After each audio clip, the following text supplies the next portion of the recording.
very cold night, a young man dropped into the local, and the madam said, "You'll have to wait, but there is lots of girls that aren't busy right now." "Yes, but several of the rooms are closed for repairs." "Listen, I'm pretty desperate. I don't need a room," the man says.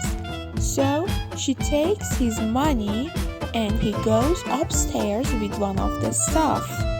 After looking for a place to consummate the transaction, they decide to do it on the roof. But it's a very cold night, and they freeze to death and fall to the sidewalk.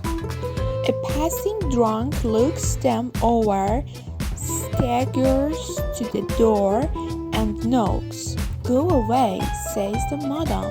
"We don't allow drunks in here." "I don't want it," said the drunk.